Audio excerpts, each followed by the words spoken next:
suis.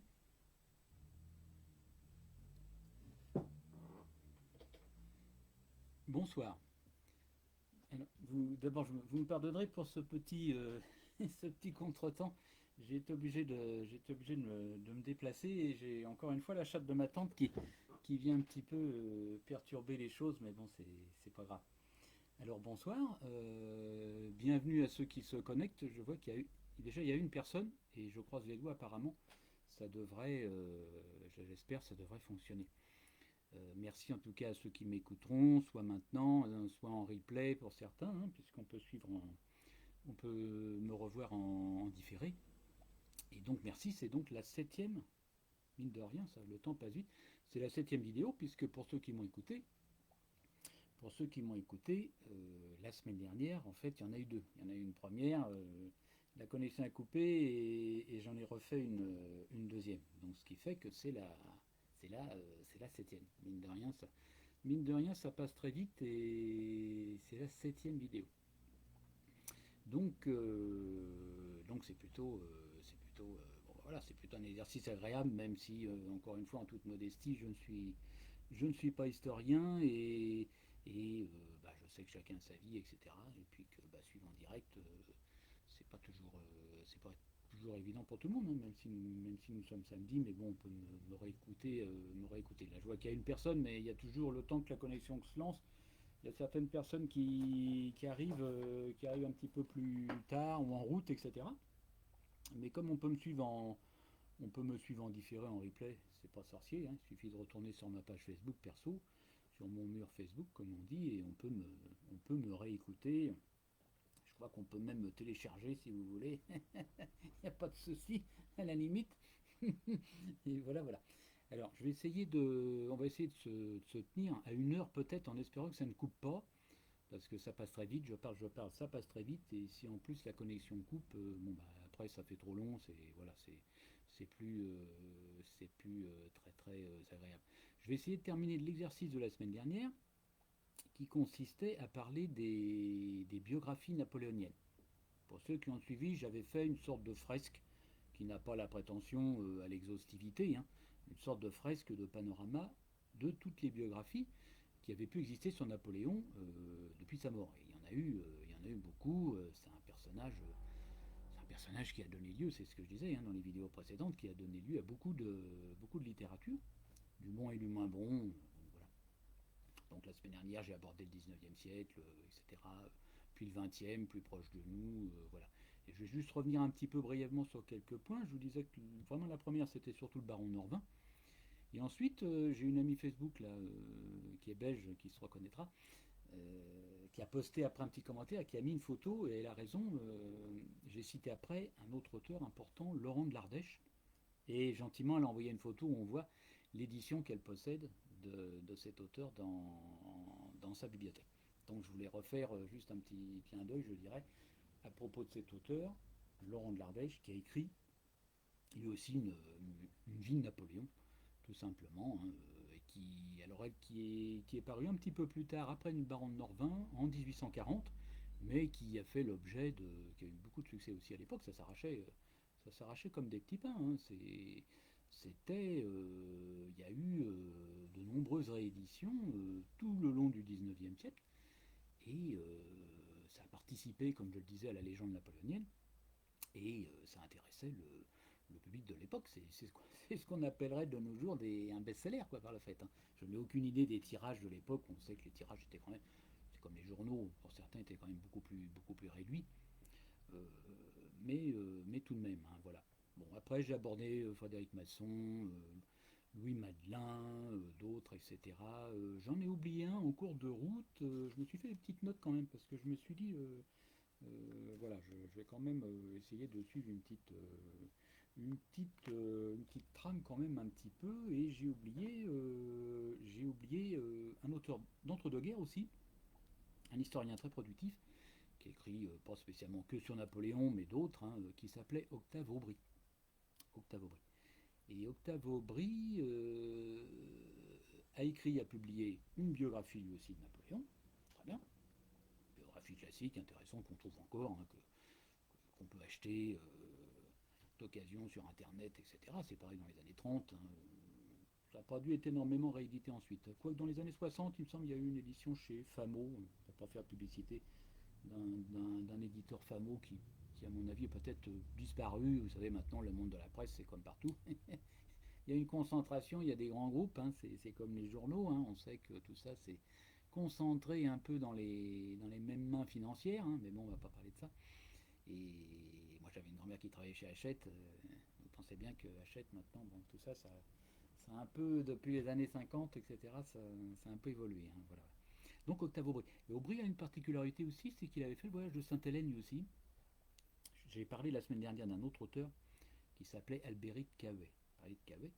Et Octave Aubry était allé à Sainte-Hélène lui aussi, je pense dans les années 30, voilà, et il a écrit une histoire de Napoléon à Sainte-Hélène aussi, intéressante à lire, et généralement qui est sur 2 tomes, hein, voilà, moi je l'ai dans ma bibliothèque, donc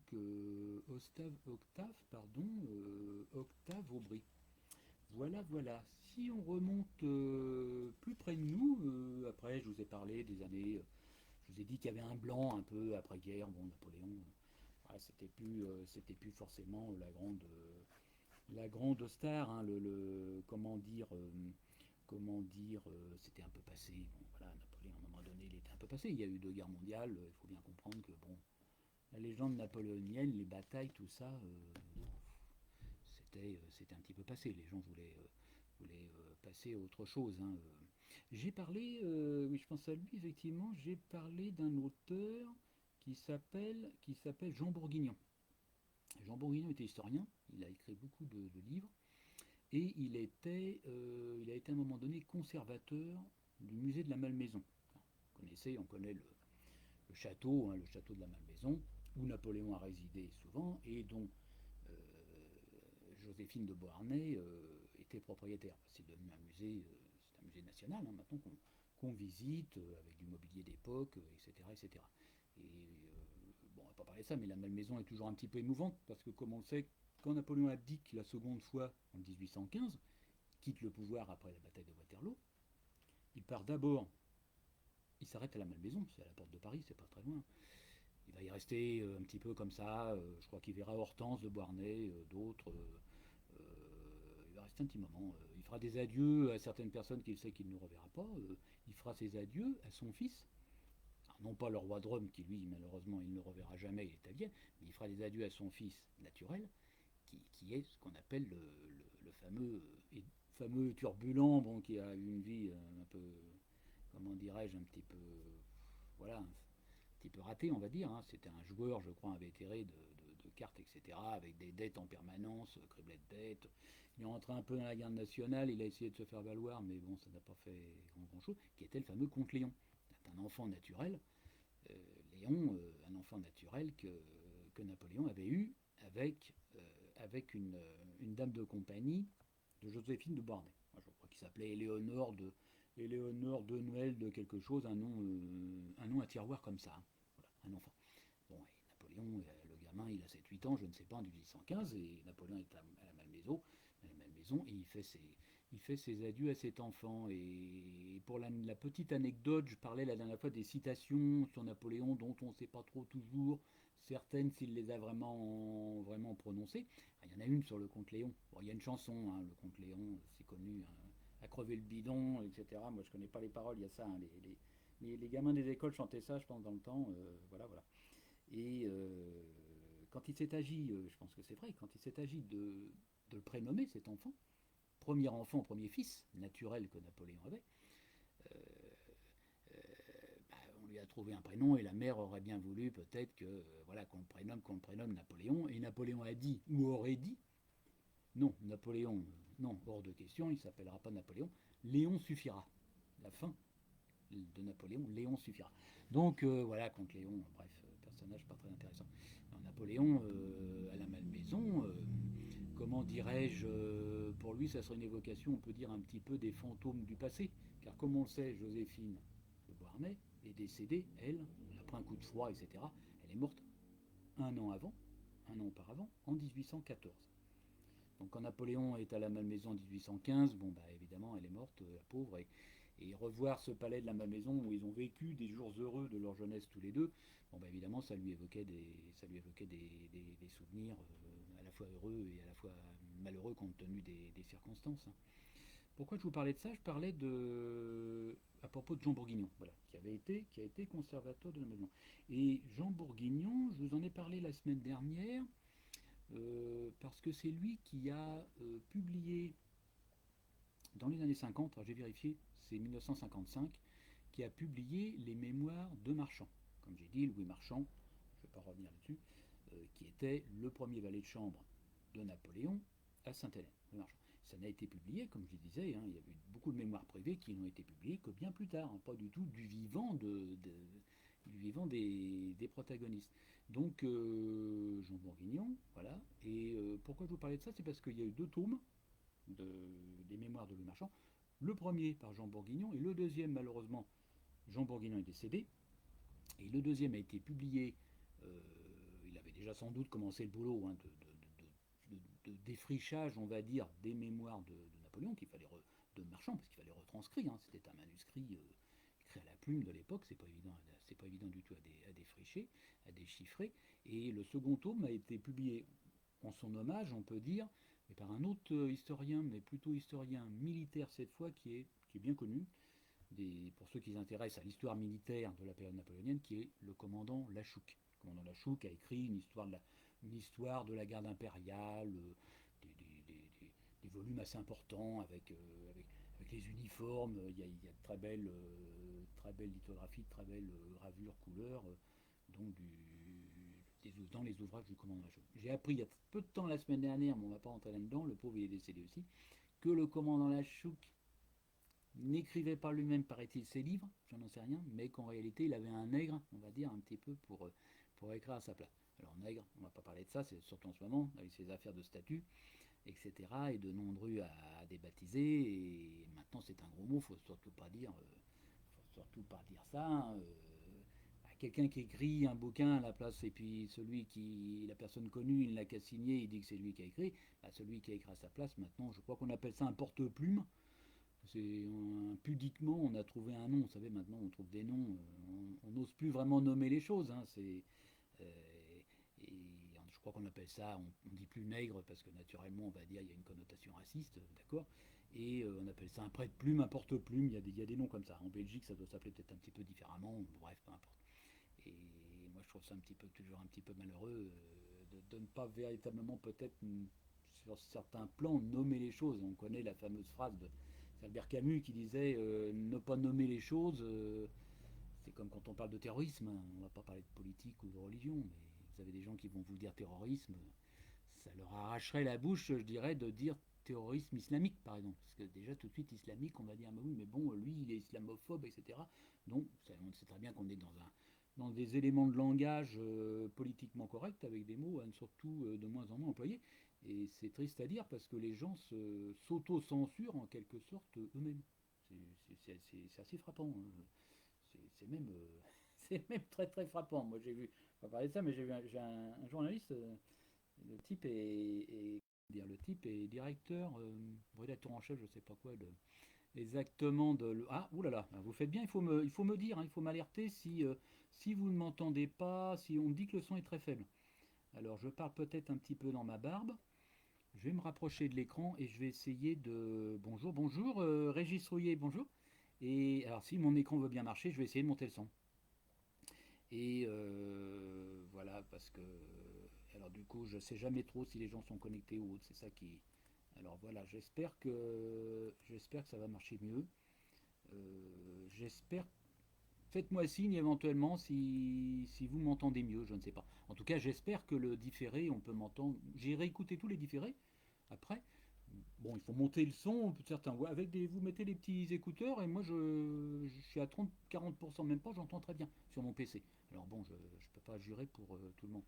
Mais bon, on va pas parler de politique. Vous savez que les gens ont tendance un peu à auto-censurer leur langage. Bon, c'est comme ça. Mais ça me fait toujours penser à la phrase d'Albert Camus qui disait que ne pas nommer les choses, justement, c'était ajouter à la misère du monde. Et je pense que c'est très vrai. Donc j'ai parlé de Bourguignon, effectivement. Et pourquoi je vous ai parlé de Bourguignon? À propos des mémoires de Louis Marchand, très bien, mais pas seulement ça, pour dire aussi que Jean Bourguignon avait, lui aussi, s'était mis à, à la tâche, on va dire. C'était là dans les années 30 avant-guerre, il a écrit une biographie de Napoléon. Et mais alors, j'ai sorti ça, c'est pour ça que je me suis absenté aussi, j'ai sorti ça pour vous le montrer. Ce sont deux, ça pèse lourd. Ce sont, alors c'est toujours pareil, hein, c'est toujours pareil, on voit rien. Ça s'appelle tout simplement Napoléon Bonaparte. Je pense qu'on voit. C'est signé, même sans le son, on doit voir. C'est signé Jean Bourguignon et c'est paru aux éditions nationales. Et ça, c'est paru dans les années 30. C'est paru dans les années 30. Et voilà, ce sont vraiment deux gros volumes. Deux gros volumes sur Napoléon. C'est énorme, hein, ça pèse. Un tome pèse plus de 2 kilos, j'en sais rien. Alors, il y a beaucoup de gravures, comment dire, de facsimilés, de documents d'époque, comment dire, d'extraits, de facsimilés du testament de l'empereur, de tout ce que vous voulez. Et donc, c'est un gros boulot qui avait été fait dans les années 30 par Jean Bourguignon, qui lui est décédé dans les années 50. Donc, c'est pour ça que je voulais reparler de Jean Bourguignon. Ça m'a semblé je dirais, dommage d'oublier quelques noms. J'espère qu'on m'entend. J'espère. Je ne peux pas faire plus. Mon son est à fond. Donc j'espère qu'on m'entend. Voilà, voilà. Après, si on remonte dans le temps, les années 60, j'ai parlé de Jean Tullard. Et avant Jean Tullard, ça m'est venu à l'esprit, là-dedans. Je vous disais, il y a eu un blanc un peu les années 50, etc. Il y a Jean Savant, mais bon, Jean Savant, c'est quelqu'un qui est tombé dans l'oubli et puis qui avait créé une académie du Premier Empire pour laquelle il s'était, comment dirais-je, un petit peu affublé d'un titre, lui, un peu ronflant, de père spirituel ou je ne sais quoi. C'était un petit peu, bon, je sais pas. Bon, voilà, il y a des gens comme ça qui sont un petit peu. Ces livres sont sans doute très intéressants, mais peut-être une personnalité un petit peu, je sais pas, un petit peu excentrique, ce qui fait que Jean Savant. Mais alors j'ai oublié, et je le redis encore, la dernière fois j'ai parlé des Mamelouks, et par contre Jean Savant a écrit, effectivement, avant sa biographie de Napoléon, il a écrit, je sais pas si on m'écoute parce qu'il n'y a plus personne, j'en sais rien. Il a écrit un livre qui s'appelle Les Mamelouks de Napoléon. Et ça, c'est un bouquin vraiment qui fait autorité sur les Mamelouks et qui est difficile à trouver. Moi, je ne l'ai pas. Et il y a ce livre effectivement, sur les Mamelouks qui a été écrit par Jean Savant. Il y en a un autre, mais on ne va pas parler de ça, sur les Mamelouks, qui a été écrit par les frères, pour ceux qui connaissent, par les frères, surtout un, puisque l'autre est mort pendant la guerre de 14, sauf erreur, par les frères Brunon, Raoul et Jean Brunon, qui sont des personnes bien connues du monde napoléonien, historique au sens large. Pourquoi? Parce que Brunon, c'est le créateur du musée de Salon de Provence, comme vous le savez, musée napoléonien de, de Salon de Provence, qu'il faut visiter. Moi, je n'y suis jamais allé, mais voilà. Et le musée, c'est un musée. Alors, vous avez des mannequins avec des uniformes, tout ce que vous voulez, les armes d'époque, etc. Et il est le musée de Salon de Provence. Je crois qu'il a eu des difficultés financières. C'est pas forcément ouvert tous les jours, il faut se renseigner avant de se déplacer. J'espère que je ne dis pas de bêtises, parce que moi la géographie, la géographie, l'histoire, d'accord. Comme tous les Français, je suis un peu fâché avec la géographie. Et c'est amusant parce que j'ai une amie là dans ma liste, hein, qui est napoléonienne, Odile, qui se reconnaîtra. Bon, elle habite Perpignan, et je me suis trompé, j'ai dit qu'elle habitait à Bayonne, Montauban, quelque chose comme ça. Mais en fait, elle habite à Perpignan. Et Brunon, maintenant que j'y réfléchis, je pense que c'est vraiment Salon de Provence, à ne pas confondre avec Aix-en-Provence, bien entendu, ou Saint-Rémy-de-Provence. C'est plutôt Salon de Provence. Et Salon de Provence est connu, on va pas parler de lui, mais pour un autre personnage, évidemment, c'est Nostradamus. Il y a la maison natale de Nostradamus à Salon de Provence. Moi, j'y suis jamais allé, mais je pense que vraiment, ça vaut le détour d'aller te balader un week-end d'été à Salon de Provence, et donc visiter le musée qui avait été fondé par les frères Brunon peu de temps avant ou après la guerre de 14, avec une collection phénoménale. Et encore aujourd'hui, c'est quasiment le musée napoléonien historique, qui est considéré comme le deuxième pratiquement après le musée de l'armée, les Invalides à Paris. voilà. Donc je voulais parler de ces gens-là. Jean Tullard, les années 60 et tout, mais avant Jean Tullard, il y a un auteur important qui était historien, membre de l'Institut et tout. Et pourquoi j'ai pensé à lui, c'est parce que certains livres de Tullard, quand Tullard a commencé à écrire dans les années 60, notamment il a publié des écrits littéraires de Napoléon, Jean Tullard. Pour parler de ça, car on sait que Napoléon écrit. Napoléon, quand il était jeune, on connaît, pour ceux qui savent, on connaît, il y a le fameux, nous sommes à 20 minutes, ça tourne, mais je ne sais pas si, si quelqu'un m'écoute. Il y a des gens qui ont peut-être décroché parce qu'on n'entend rien, et mon son est à fond, je ne sais pas quoi vous dire. Je ne sais pas quoi vous dire, mes pauvres amis, je ne sais pas quoi vous dire. Donc je continue, mais je ne sais pas quoi vous dire. C'est désolant parce que je ne vois personne, donc je ne sais pas si vous je ne sais pas. On me dit qu'on m'entend, même quand je vois rien, on me dit qu'on m'entend, qu'on me voit quand même, donc je continue. Et puis en replay, en différé, on peut m'écouter. Hein. Il y avait j'ai eu trois petits messages et là direct, je vois personne, je ne sais pas. Et donc un autre, effectivement, Jean Tullard, voilà, qui a écrit des écrits littéraires, qui a publié des écrits littéraires de Napoléon, qui a commencé. Napoléon a écrit. Il a commencé par écrire. C'est quelqu'un qui lisait beaucoup, énormément, et qui aurait bien voulu, pourquoi pas, à l'époque, il était très féru par exemple, de Jean-Jacques Rousseau, etc. Il aurait bien voulu écrire. Et Napoléon a écrit, comme on le sait, le fameux Souper de Beaucaire. Ça, c'est un de ses écrits. C'est un écrit politique un peu, hein, voilà, on va pas parler de ça, mais le Souper de Beaucaire. Et puis il a écrit un roman d'amour qui est un peu autobiographique, car comme on sait, ça tombe dans la période où Napoléon fréquentait la fameuse à Marseille, la fameuse Désirée Clary, laquelle Désirée Clary finalement n'épousera pas Napoléon, puisqu'elle épousera le maréchal Bernadotte, et elle aura un destin, il faut bien le dire, assez rendu commun, puisque en épousant Bernadotte, elle deviendra par la suite reine de Suède. Bon, pour une fille de marchand négociant marseillais, reine de Suède, c'est quand même pas mal. Et d'ailleurs, la dynastie régnante en Suède actuellement descend du couple Bernadotte-Désirée Clary. C'est quand même 200 ans plus tard, c'est quand même assez étonnant. Et donc ce petit roman autobiographique de Napoléon s'appelle, que je vous invite à lire, bon c'est peut-être un petit peu, on peut trouver ça maintenant un petit peu mièvre, voilà. Ça s'appelle, moi je l'ai lu dans l'avion une fois, je me rappelle de ça. Et ça s'appelle Clisson et Eugénie. Clisson et Eugénie. Mais il a écrit d'autres trucs. Et donc Jean Tullard a publié une compilation de 3 tomes, comme ça, dans les années 60, mais sous l'égide, en quelque sorte, cornaqué un petit peu, je dirais. Je me demande même s'il n'a pas été son prof à l'université, par un historien qui s'appelait, important quand même, qui s'appelait Marcel Dunant. Marcel Dunant était membre de l'Institut, voilà. Et pourquoi je parle de Marcel Dunant?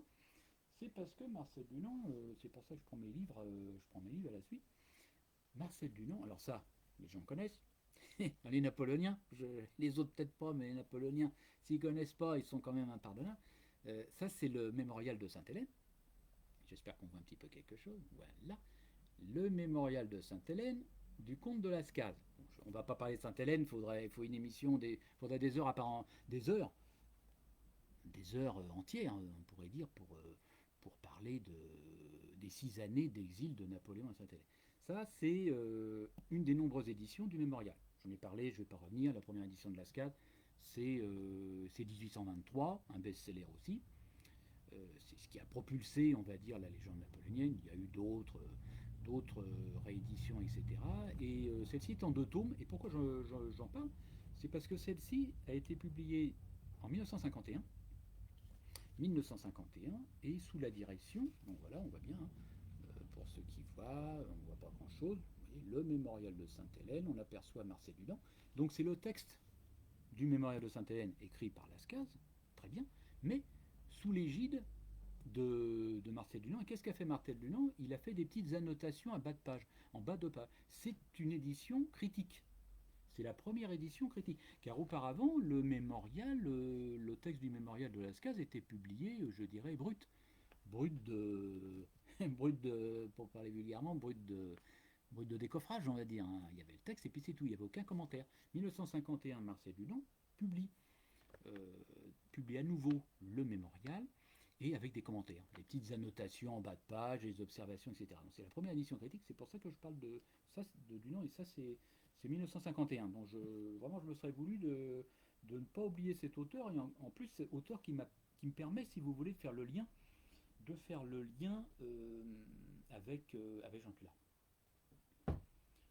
Après, je vais faire un petit saut, je vais faire un petit saut dans le temps, voilà.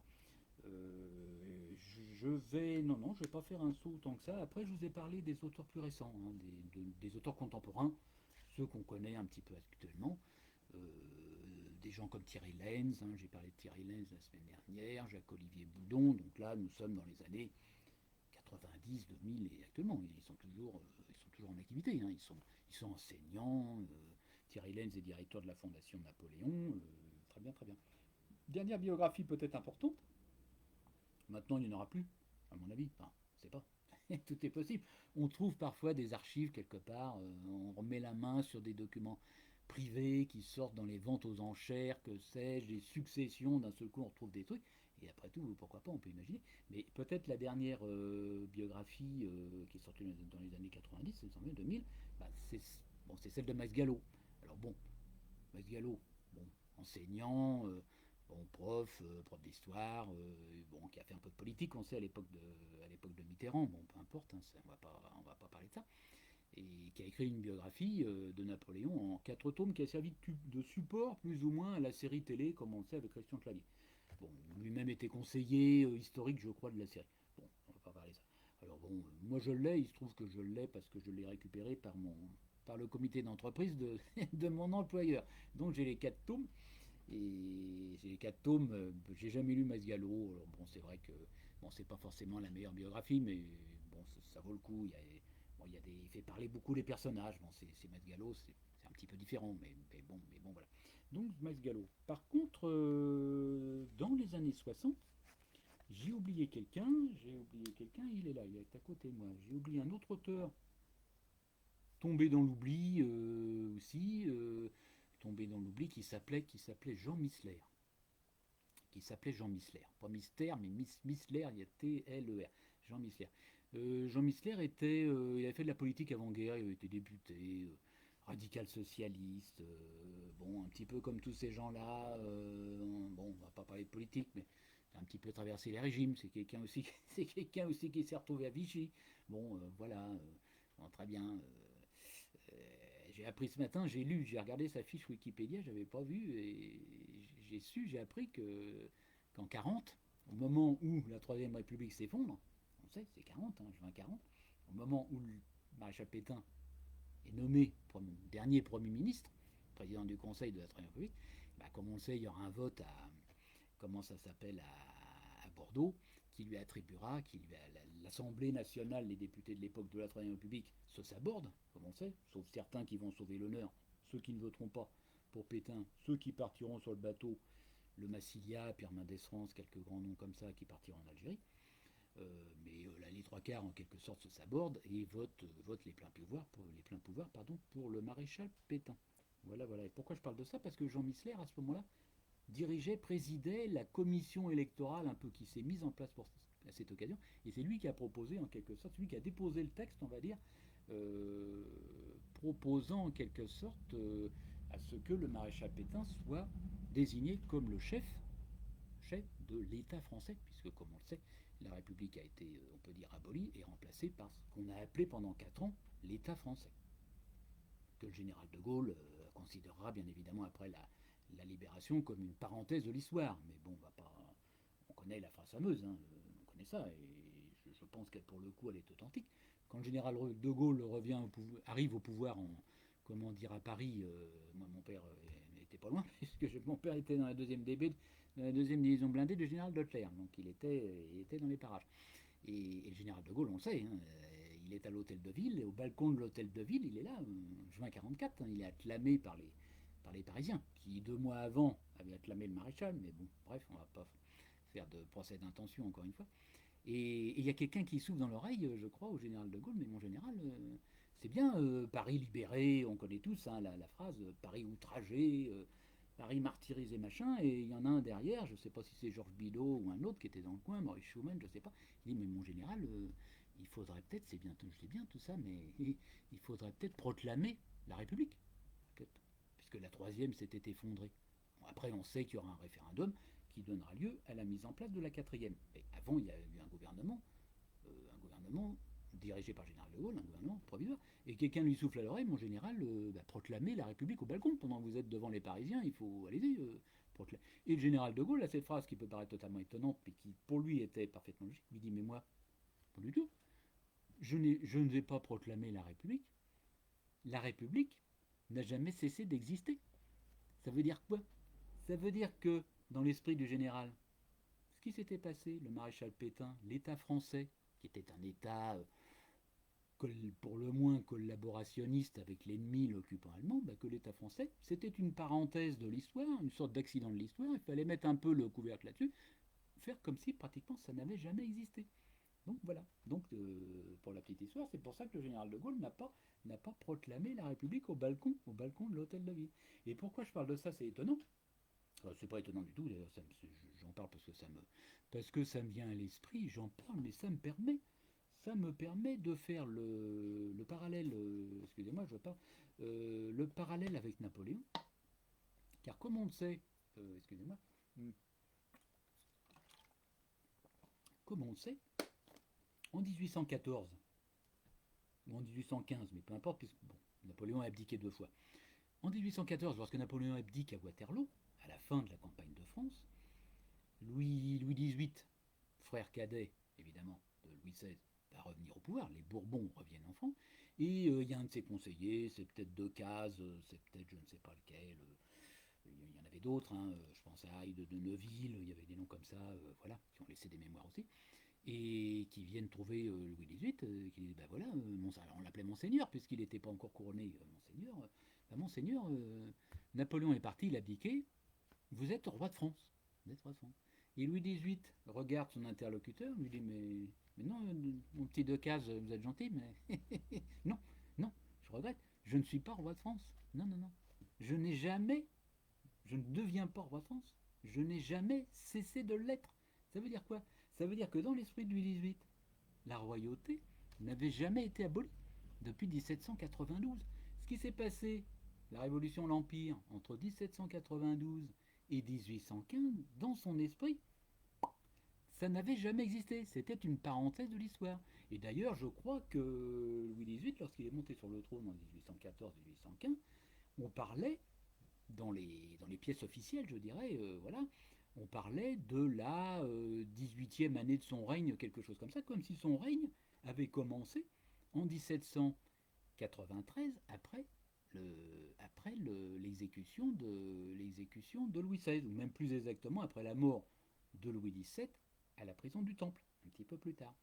Donc, il s'inscrivait dans cette lignée, et pour lui, la Révolution, l'Empire, c'était une parenthèse, ça n'avait jamais existé. C'est quand même étonnant qu'à un siècle d'écart, pratiquement, ben le cas s'est reproduit un petit peu pour le général de Gaulle, qui refuse de proclamer la République, car il a estimé que Pétain, il fallait le passer à la trappe, quoi. C'était une parenthèse de l'histoire. Voilà, voilà, j'ai parlé de ça, je ne sais plus pourquoi, je vois qu'il y a une personne au moins de connectée, peut-être que d'autres ont laissé tomber parce qu'on n'entend rien, c'est bien dommage, mais en replay, je pense que j'ose espérer qu'en replay, ça, moi j'ai toujours très bien entendu, donc franchement, je pense que vous pourrez m'entendre. Et mine de rien, on est déjà une demi-heure. Donc je vous ai parlé comment dire, de Masgallo et voilà, et de Marcel Dunant pour le mémorial qui est très important. Dans les années 60, un autre auteur dont je vous parlais, c'est pour ça que j'ai dérapé un peu sur Vichy, c'est donc Jean Missler, parce que Jean Missler s'est retrouvé un peu à Vichy, il était socialiste, personne n'est parfait. Moi-même j'ai été militant socialiste, donc comme quoi personne n'est parfait. Bon, j'y suis plus maintenant, mais c'est ainsi. Et comment dire, et Jean Missler après a continué après les guerres. Il a continué, il a écrit, il a beaucoup écrit, il était membre de l'Académie française et tout. Et en 1968, il a sorti un gros bouquin. Alors on me dit, en retard, désolé, bonjour, bonsoir Odile, ce que j'aimerais qu'on me dise c'est si vous m'entendez, ça serait bien, parce que on m'a fait observer que le son était très faible, je ne sais pas. Alors peut-être que je parle pas suffisamment fort, peut-être que j'ai mis le son moi à fond, donc j'espère qu'on m'entend. Mais en replay, après, en différé, je pense on peut m'entendre, hein, 35 minutes, ça tourne, donc c'est bien. Et Jean Missler, en 1968, a publié un bouquin que je vais vous montrer. Ce sont des livres, ce sont des bouquins, ce sont des livres énormes. Et alors lui s'appelle tout simplement Napoléon, c'est Napoléon et l'Empire. Voilà. Napoléon, voilà, Napoléon, c'est Napoléon et l'Empire. Oui, oui, oui, Napoléon et l'Empire. Voilà, Napoléon et l'Empire. Et ce livre c'est un ouvrage collectif publié donc sous l'égide de Jean Missler, qui lui était secrétaire perpétuel, ça j'ai vérifié, j'ai vu ça ce matin, il était ce qu'on appelle le secrétaire perpétuel de l'Académie française. Bon, personnage qui est décédé dans les années 70, Jean Missler. Tombé dans l'oubli, mais pas moins intéressant. Et alors, ces deux bouquins, ces deux tomes, ouvrages collectifs, ont été rédigés par, je dirais, la fine fleur de l'époque, puisque vous avez, je suis en train de chercher, le général Henri Blanc, alors lui c'est peut-être pas plus connu, hein, Jean Bouvier, mais bon, vous avez Jacques Gautreau, ça c'est un historien connu, hein, Jacques Gautreau, bien sûr, Robert Lacour-Gaillet, j'ai oublié de citer Lacour-Gaillet, je l'ai par terre là, mais c'est un gros bouquin énorme aussi, une biographie de Napoléon énorme, qu'il a écrit lui avant-guerre aussi dans les années 30 que je pourrais vous sortir, mais la couverture est rouge, mais alors il est sous une pile d'autres livres, je vais tout faire tomber par terre. Donc ceux qui sont intéressés, je peux un petit message privé, je peux voilà, la Courguet. Et là, la Courguet, dans les années 68, il était encore là. Hein. Il était très très jeune, mais ou alors c'est son fils, j'en sais rien. Robert Lacourguet, c'est étonnant. Jean-Lucas Dubreton, auteur connu, qui a écrit beaucoup de livres aussi sur la période napoléonienne, et une petite biographie que je possède aussi, intéressante sur l'empereur. Gilbert Martineau, dont j'ai parlé précédemment, Gilbert Martineau, qui avait été consul de France à Sainte-Hélène, et comme j'ai dit pour la petite histoire, il est décédé maintenant, qui était le père adoptif donc, de l'actuel consul à Sainte-Hélène, Michel d'Antoine Martineau. Voilà, donc Jean Thierry, hein, j'ai parlé de Jean Thierry la semaine dernière, hein, c'est lui qui a écrit au moins 30 livres sur Napoléon, donc il était là. Et Jean Tullard, bon, en 68 il était un peu plus jeune, mais Tullard il était déjà là. André Gavotti, ils s'y sont mis pratiquement à une vingtaine pour écrire vraiment ces deux tomes énormes, très très importants sur Napoléon, qui vraiment recouvre toute la période. Hein. Vous voyez, là, par exemple, bon, là, vous voyez, on nous montre un peu les armes, hein, les les caissons de canon, etc. Il y a tout. Et pourquoi je vous parle de Jean Missler et ces livres-là, c'est pour dire que ça ne vous aura pas échappé, 68. Bon, ça n'a rien à voir avec mai 68, hein, c'est le hasard du calendrier, c'est pas ça. C'est pourquoi C'est parce que ce livre a contribué beaucoup justement à la fin des années 60 à relancer, à réactiver, on pourrait dire. Ah, merci beaucoup, on me dit que c'est bon apparemment. Je pense que d'autres personnes peut-être ont décroché, mais Odile me dit que c'est bon, donc c'est bien. Alors peut-être qu'on va voir revenir d'autres personnes, j'en sais rien. Et donc 68, et ça a contribué, je dirais, à relancer l'intérêt pour Napoléon, les études Napoléon. Et 68, c'est pas anodin encore une fois, puisque, comme on le sait, l'année d'après, c'est 69. Évidemment. Bon, et l'année 1969, ce n'est pas que l'année, effectivement, euh, comment dirais-je, des Américains qui ont marché sur la Lune, du départ du pouvoir du général de Gaulle, mais c'est aussi le bicentenaire de la naissance de Napoléon. Et ce bouquin a contribué justement à réactiver en quelque sorte l'intérêt pour Napoléon. Donc c'est pour ça que je voulais citer, je voulais vous citer Missler. Je pense ne pas avoir oublié beaucoup de monde, mais je reviendrai, sinon il n'y a pas de, il n'y a pas de, il n'y a pas de souci. Voilà. Donc ça, c'était le panorama. Je dirais, c'était un peu la fresque que je voulais faire des grands biographes napoléoniens. Très bien. Ça, c'est une chose, c'est parfait. Après, je vous ai montré un certain nombre de biographies, de livres qui sont dans ma bibliothèque. Je pense qu'on m'entend. C'est toujours un peu navrant de se dire qui est-ce qui suit, est-ce qu'on m'entend, est-ce qu'on me voit, est-ce que ça marche. Des fois ça coupe, on me dit, bon ben je sais pas, mais moi en différé en tout cas je vois pratiquement tout après, donc 40 minutes, on n'ira pas au-delà d'une heure, hein, je pense, hein, c'est déjà bien. Donc la semaine dernière, je vous ai présenté des biographies. Et ça ne vous aura pas échappé que j'ai présenté des biographies d'auteurs étrangers. Il y avait deux auteurs allemands, dont Émile Ludwig, qui a écrit une biographie de Napoléon, et le fameux Friedrich Kirchensen, enfin un nom allemand imprononçable, enfin, bref, j'ai rien contre les Allemands sur la question, et qui lui brossait plutôt un portrait un petit peu à charge, contrairement à Ludwig, mais un petit peu beaucoup à charge de Napoléon, en disant que Napoléon c'était vraiment le dictateur, le pire que la Terre avait jamais porté. Donc c'était quand même un petit peu fort quand même. Voilà. Et pourquoi j'ai dit ça? C'est pas innocent. C'est pas innocent du tout, puisqu'il y a des biographes français. J'ai parlé de Frédéric Masson, j'ai parlé de Louis Madelin, de Jean Tuller, mais c'est pour démontrer tout simplement pourquoi. Qu'est-ce que ça prouve, ces auteurs étrangers? Ça prouve que Napoléon est un personnage historique qui dépasse les frontières de la France.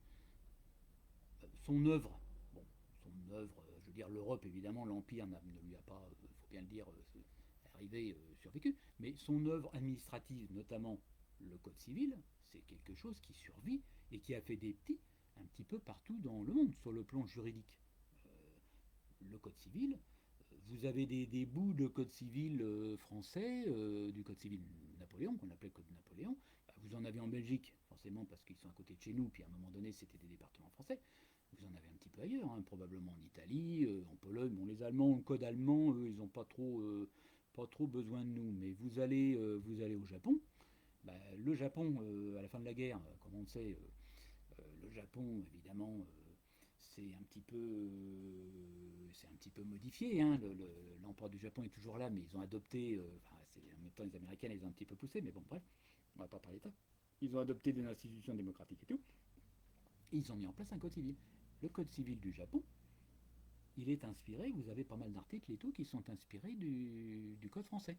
C'est étonnant, mais c'est ainsi. Donc il a fait des petits dans le monde. Dans les pays arabes, pays du Maghreb, Maroc, oh, voilà, Tunisie, les pays du Moyen-Orient se sont inspirés beaucoup du code civil français. Moi, ceux qui me connaissent savent que je fréquente, ça fait 25 ans que je fréquente l'Égypte, c'est un pays que je connais bien, et j'y suis allé, je dirais un petit peu pour des raisons professionnelles, puisque quand j'ai repris des études juridiques de droit, comme en tant qu'évidemment collaborateur dans une société d'assurance, j'ai consacré mon mémoire j'ai fait un mémoire j'ai fait un master, c'est vrai que maintenant on parle de master. Dans le temps, on parlait de doctorat, on parlait de maîtrise, et maintenant on emploie des termes anglais, c'est un master, c'est l'équivalent du bac plus 5. Et j'ai consacré mon mémoire de master au droit égyptien, et un petit peu, je dirais, aux corrélations entre le droit égyptien, des assurances aussi, bien entendu, c'est un master des assurances, et la législation française. Et ça tombait très bien, pourquoi? C'est parce que le code civil égyptien, qui est sorti là-bas, qu'ils ont fait, il y avait déjà un code avant, mais qui était essentiellement pour les ressortissants français, étrangers, vivant en Égypte. Il n'était pas pour, disons, pour les autochtones. Les autochtones, eux, ils avaient le code, c'était le code ottoman. On appelle ça le Medjila, voilà. C'était le code ottoman. Et après, ils ont adopté un code très inspiré du code français. C'est le code civil, j'en ai plusieurs exemplaires, j'en ai un sous le coude, mais sous une pile, sinon je vous l'aurais montré. Pour ceux qui sont intéressés, je peux le montrer. En édition française que j'ai acheté en Égypte au Caire. Et ce code égyptien, code civil, a été instauré en 1948. Et il est très très inspiré du code français.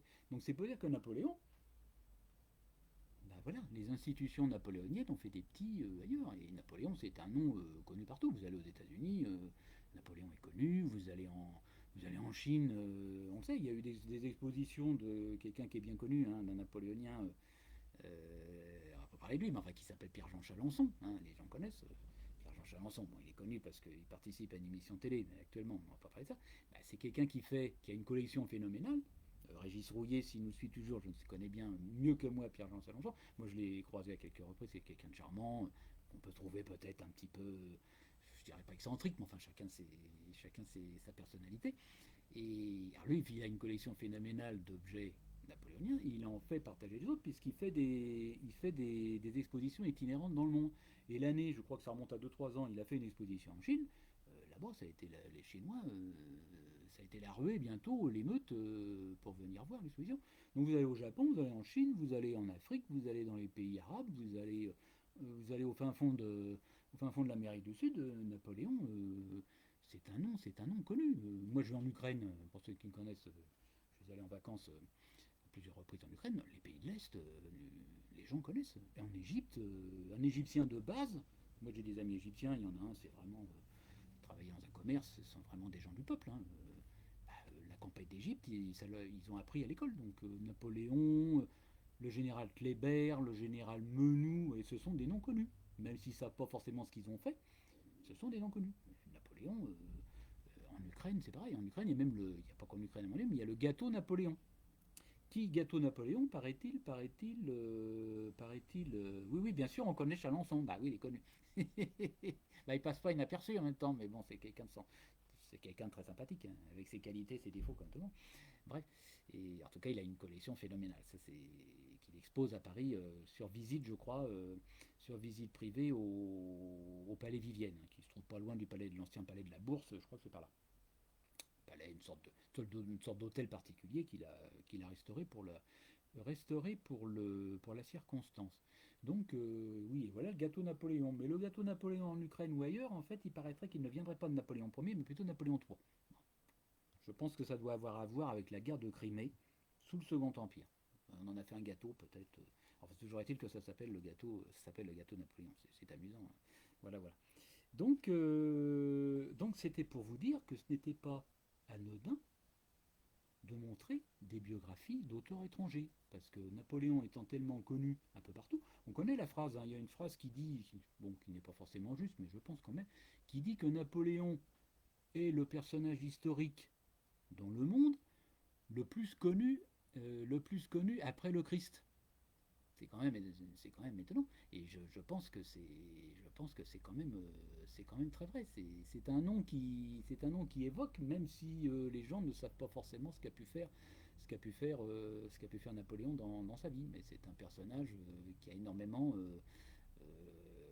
marqué les esprits, c'est le cas de le dire. Donc il y a eu des biographies. Donc c'est pour ça que je vous ai présenté, j'en reviens un petit peu à mon sujet, c'est pour ça que je vous ai présenté la semaine dernière des biographies étrangères. Donc il y avait 2 auteurs allemands. Alors il n'y a pas que des auteurs allemands. J'en ai prévu un, j'en ai oublié un autre. Il se promène, il doit se promener, il est pas loin. Voilà, voilà, il est là. Les Anglais, nos amis anglais se sont intéressés aussi à Napoléon. Il n'y a pas eu grand-chose, hein. Moi j'ai noté, là pour le coup j'ai cherché. Il y a une vie de Napoléon qui est sortie vers les années 1900 d'un auteur qui s'appelait Rose. Il était lord, je ne sais pas, il s'appelait Vie de Napoléon, qui n'a jamais été traduit très probablement en français. Il n'y avait pas grand chose. Il faudra attendre les années 50 pour qu'il y en ait un autre qui s'appelait, que j'ai noté, que je ne connaissais pas du tout, et qu'une vie de Napoléon, voilà, un certain Thomson, un auteur, historien anglais, Thomson, 1951, que je ne connais pas et qui n'a probablement pas non plus fait l'objet d'une traduction en français. Thomson. Après, plus près de nous, lui c'est pareil, je crois, n'est pas traduit non plus. C'est un auteur, toujours anglais bien sûr, historien et journaliste, qui s'appelle Andrew Roberts. Et lui a publié une vie de Napoléon, c'est récent, je crois, en 2014. C'est quand même très proche de nous. Et je pense que, bon, moi je ne l'ai pas lu parce que je pense qu'elle n'existe qu'en anglais. Bon, pour les anglophones, hein, voilà. On la trouve, hein, sur les sites de vente bien connus. Voilà, voilà. On va pas faire de publicité. Et alors, pour le coup, c'est tout simplement pour montrer qu'il y a des historiens anglais très sérieux qui se sont penchés qui ont écrit également sur Napoléon. Et je pense qu'avec le recul de 100 ans plus tard, les portraits sont différents. Le point de vue qui est porté par les historiens anglais sur Napoléon est un point de vue, je dirais, ça y est, ça va couper, ça va pas tarder à couper, à mon avis, 50 minutes c'est déjà un record, on va pas tarder. Comment dire, à un point de vue beaucoup plus apaisé, évidemment, que les pamphlets virulents qui pouvaient évidemment exister en Angleterre au moment évidemment de la vie, lorsque évidemment Napoléon était naturellement vivant. Donc un auteur, Andrew Roberts. Et le dernier que j'ai trouvé, ça m'avait sorti de l'esprit. C'est un auteur anglais aussi, qui s'appelle Paul, je regarde, qui s'appelle Paul Johnson. Celui-là, je l'ai.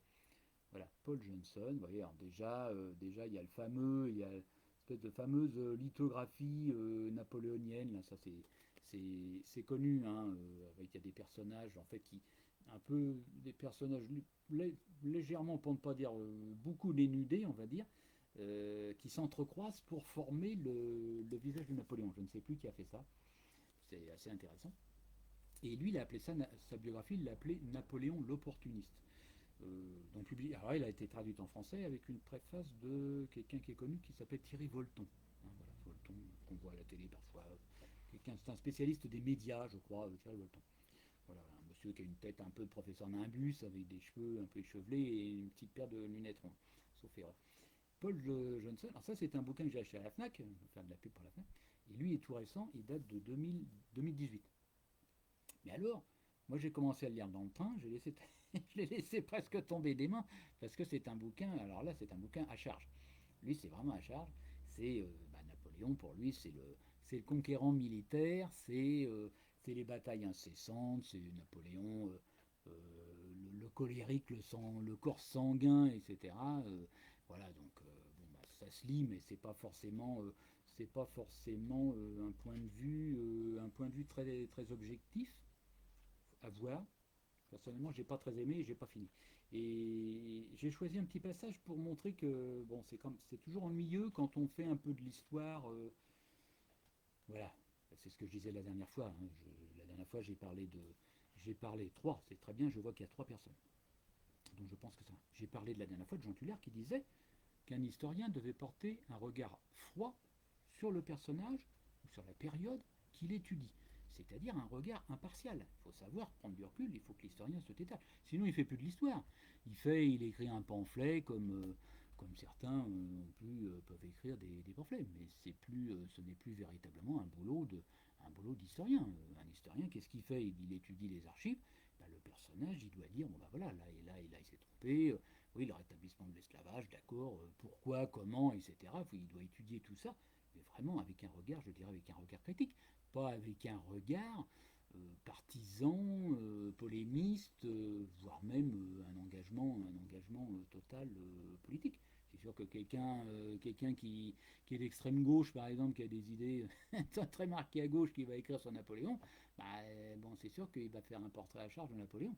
Mais quelqu'un très à droite aussi peut le faire aussi. Hein. Et on connaît la phrase de Napoléon qui, lui, c'est pour le coup, sur l'échiquier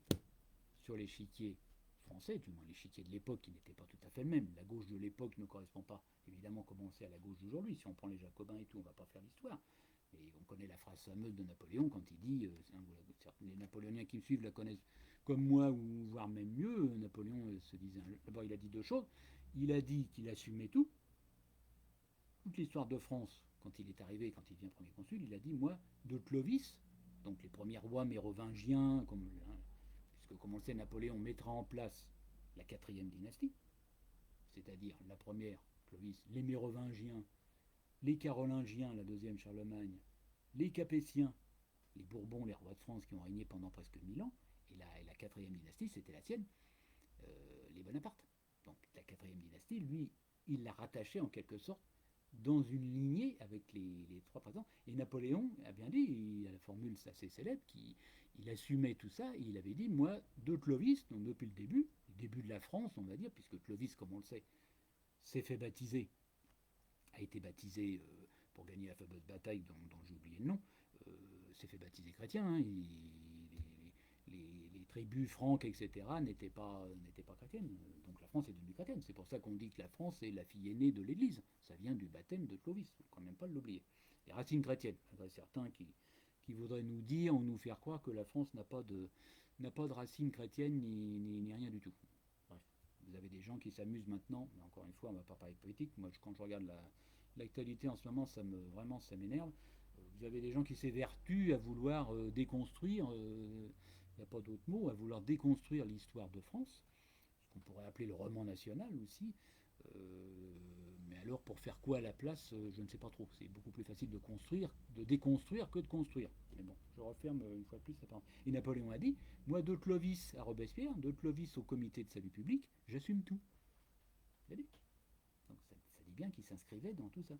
Il a dit aussi sur l'échiquier que quelque part il se situe au centre, puisqu'il a dit qu'il n'était ni talon rouge, ni je ne sais plus, ni culotte rouge ou quelque chose comme ça. Ça voulait dire quoi? Ça voulait dire qu'il ne se considérait pas comme un jacobin révolutionnaire, les sans-culottes, ni talon rouge. Talon rouge, c'était les aristocrates qui avaient leur petit, vous savez, les trucs aux pieds, là, comment est-ce qu'on appelle ça, des sortes d'escarpins dorés, voilà. Donc, ni talons rouges, ni bonnet rouge, voilà, c'est ça, des révolutionnaires. Donc en quelque sorte, il se définissait comme étant un petit peu au centre, c'est-à-dire il était national. Il était ni de droite ni de gauche, un peu il était national. Et c'est étonnant comme Napoléon est toujours, il n'est pas le seul. Hein. Regardez actuellement, on ne va encore pas faire de parallèle avec la politique, hein, mais le général de Gaulle, par exemple, tout le monde se réclame du général de Gaulle. D'ailleurs, il l'a dit lui-même. Le général de Gaulle a eu une phrase prophétique, il a dit, de toute façon, il l'a dit de son vivant, évidemment, il a dit, mais tout le monde a été un jour gaulliste, tout le monde a été, est actuellement, de son vivant, a été, est ou sera un jour plus tard gaulliste. Même les plus virulents, comme, par exemple comme François Mitterrand, quelque part a été gaulliste puisqu'il est devenu président de la Ve République. Il n'a pas changé les institutions, alors qu'il les avait critiquées. Napoléon, c'est un peu la même chose. Vous avez quelqu'un, on ne va pas parler de politique, mais vous avez quelqu'un comme Jean-Marie Le Pen, par exemple, à un moment donné, qui se présentait comme étant un responsable, un leader politique, ni de droite, ni de gauche, mais national. C'est quand même étonnant. Il y a une allusion quelque part évidente à Napoléon. Je ne sais pas si Jean-Marie Le Pen c'est quand même quelqu'un de cultivé, même si on ne l'aime pas. Enfin, maintenant il est évidemment en retrait. Mais je pense très sincèrement qu'il s'est inspiré pour cette déclaration de celle de Napoléon à propos des talons rouges et des talons rouges et des bonnets rouges. Et je reviens à notre ami là, où je disais les points de vue partisans. Et je vous dis, j'ai laissé tomber. Hein, voilà. Mais ce matin, pour préparer un petit peu ma vidéo, on me dit que ça tourne, c'est très bien. Je voulais vous citer un petit passage. Je suis en train de chercher lors de la paix d'Amiens. Vous savez qu'il y a eu une paix d'Amiens qui n'a pas duré très longtemps. À un moment sous le consulat, pendant 1 an et demi à peu près, on a été en paix avec les Anglais. Bon, bref, ça n'a pas duré longtemps. Et Napoléon, là je crois que c'est en 1803, c'est un peu plus tard, il pique une crise, une colère contre l'ambassadeur anglais. Et alors là, l'auteur qui est Paul Johnson, qui lui est très anti-Napoléon, on va dire, il cite ça et il dit que Napoléon, voilà, le premier consul perd son sang-froid et Bonaparte fondant sur lui, donc il fond sur l'ambassadeur. Hein, qui s'appelait Wisworth, voilà, Wisworth, qui était un homme de grande taille, d'accord. Et Napoléon, fondant sur lui, Napoléon accusa la Grande-Bretagne à haute voix de préparer la guerre pour les 15 prochaines années. Il n'avait pas tort, puisque comme on le sait, c'est l'Angleterre qui a financé toutes les coalitions. On va pas reparler de ça, mais quand on parle toujours des guerres napoléoniennes, ceux qui savent un petit peu quand même, qui réfléchissent quand même un petit peu là-haut, savent que le terme est mal choisi, puisque les guerres napoléoniennes, la plupart, c'est pas Napoléon qui les a déclenchées, c'est les coalitions, il y en a eu 7 si je ne m'abuse, 7 coalitions contre la France révolutionnaire, puisque la France était entourée de monarchies qui ne pouvaient pas supporter cette révolution française. Et Napoléon qui était considéré, d'un certain point de vue c'est vrai, comme un continuateur de la révolution française. Voilà. Et les coalitions ont été financées par l'Angleterre. L'Angleterre, la plupart du temps, bon, à part sur la fin, Waterloo, et puis en Espagne avec Wellington, mais bon, Aboukir, si on va par là, la défaite navale d'Aboukir en Égypte et Trafalgar, les Anglais, en quelque sorte, ont fait une guerre un petit peu contre les Français, un petit peu une guerre par procuration. Ça se passait sur le continent. Bon, c'était les autres. C'était les Prussiens, c'était les Russes, c'était les Autrichiens, et les Anglais finançaient. Donc, dire ça, c'est quand même fort. Et Napoléon dit à l'ambassadeur britannique, Bonaparte accuse à la Grande-Bretagne à haute voix de préparer la guerre pour les 15 prochaines années. D'accord. Il ajouta que les Anglais ne respectaient pas les traités. Voilà. Il tourne à l'étalon. Ça, je pense que ça doit être assez frais, parce que on sait que Napoléon piquait des colères, hein. Il était corse, hein. Et bon, bref, je vais me faire mal voir, je sais qu'il y a des Corses qui suivent, hein. Il tourna les talons et quitta la salle si vite que les valets n'eurent pas le temps d'ouvrir les portes, et il demeura quelques secondes immobile, imminent, tandis que l'on s'affairait à tourner les poignets. Ça a dû se passer aux Tuileries. Napoléon a tourné les talons et il a laissé là en plan l'ambassadeur, mais les portes n'étaient pas ouvertes. Bref, ça, c'est pour la petite histoire. Est-ce vrai, pas vrai, il faudra vérifier. C'est pas ça qui est intéressant dans le bouquin de Johnson, c'est la suite. Alors, le commentaire de Johnson, qu'est-ce qu'il fait, lui, là-dessus? C'est pour ça que je parlais de regard froid tout à l'heure. Là, pour le coup, c'est pas vraiment un regard froid. Que nous dit notre charmant auteur britannique, très anti-napoléonien, c'est le moins qu'on puisse dire. Voilà ce qu'il nous dit. Voilà le genre d'emportement, attention, voilà le genre d'emportement dont Hitler se fera une spécialité. Voilà le genre d'emportement dont Hitler se fera une spécialité pour terrifier ses interlocuteurs et répandre la crainte autour de lui. Mais les colères d'Hitler étaient longuement préparées, réfléchies, alors que Napoléon perdait parfois son sang-froid et le regrettait plus tard. Bon, il est quand même un petit peu indulgent, comme ce fut le cas après cette réception des Tuileries. Bon, tandis que Hitler, lui, devait pas arrêter beaucoup de ses colères. Bon, voilà. Mais ce qui est intéressant là-dedans, enfin intéressant, ce que je trouve un petit peu navrant, c'est le parallèle qui est fait avec Hitler. Parce qu'on va nous dire, bon ben voilà, Napoléon, Hitler, oui, bon ben voilà, c'est un dictateur, en quelque sorte, Napoléon, c'est un dictateur, c'est en quelque sorte le dictateur, comment dirais-je, c'est le précurseur, on pourrait dire, un précurseur des dictateurs qu'on a connus au XXe siècle. Staline, Mussolini, Hitler, Mao, si on veut, Pol Pot, tous ces grands massacreurs. Ce qui n'est absolument qui n'est pas le cas de Napoléon. Napoléon, que je sache, il n'a pas massacré plein de gens. Il y a eu quelques petits trucs, mais il n'a pas massacré plein de gens. Il n'a pas ouvert des camps de la mort. Bon, voilà. Donc là, moi, l'analogie, enfin le rapprochement qu'il fait avec Hitler, une sorte de raccourci, me paraît quand même un petit peu partial, je dirais, pour un travail d'historien. Et je termine toujours avec ce charmant monsieur. C'est paru en 2018. Hein, et je vous dis, moi, je l'ai pas fini. Mais il est dans ma bibliothèque. Parce que même les bouquins que j'apprécie pas forcément, ou les bouquins qui sont à charge, moi, j'estime que tout ça, ça participe. Et je ne fais pas partie de ceux qui vont jeter le bouquin parce qu'on va dire du mal de Napoléon. Non, non, c'est très bien d'avoir un regard critique et ça permet de voir justement des facettes différentes, même si on n'est pas du tout d'accord avec. Et nous en sommes à 1 heure. Je vais essayer de vous en présenter un et puis on arrêtera là. Je termine dans sa conclusion. Voilà ce qu'il nous dit, toujours cet auteur anglais. De son métier, Bonaparte était un meneur d'hommes, très bien commandant d'armée. Bon, ça, toute sa vie, son but avait été de livrer des batailles. Bon, d'accord. Mais alors après, moi, j'ai lu ça, j'ai presque éclaté de rire parce que il y a des erreurs dans le bouquin. Moi, j'en avais décelé que j'ai pas retrouvé, mais quand j'ai commencé à le lire, j'ai arrêté, j'ai trouvé qu'il y avait des erreurs. Ouais. Après, je suis pas un historien spécialiste, mais bon, lui, les journalistes surtout, bon, historien, mais bon, après tout, il a pu se tromper un petit peu. Mais alors là, c'est tellement, ça me paraît à la limite du grotesque. Et alors, il parle de la période de Sainte-Hélène, et voilà ce qu'il nous dit. Donc Napoléon, il est donc normal après les batailles. Il est donc normal qu'il se soit ennuyé à Sainte-Hélène, comme si Napoléon ne pouvait plus organiser que de batailles, enfin bref. Il est donc normal qu'il se soit ennuyé à Sainte-Hélène et qu'il y fût amer. Il fut amer. Il fut amer surtout, c'est pas parce qu'il pouvait plus guerroyer à droite à gauche, c'est surtout parce qu'il avait abdiqué et qu'il était en exil là-bas. Hein. Sinon, voilà. On sait très bien que, je ferai peut-être une vidéo sur Sainte-Hélène, on sait très bien que lorsque Napoléon quitte le pouvoir en 1815, ce qu'il aspirait, lui, c'était une retraite dorée, si possible aux États-Unis, au mieux, euh, au pire, au moins bien, on va dire en Angleterre. Dans la campagne anglaise, un petit cottage dans la banlieue de Londres lui aurait parfaitement convenu.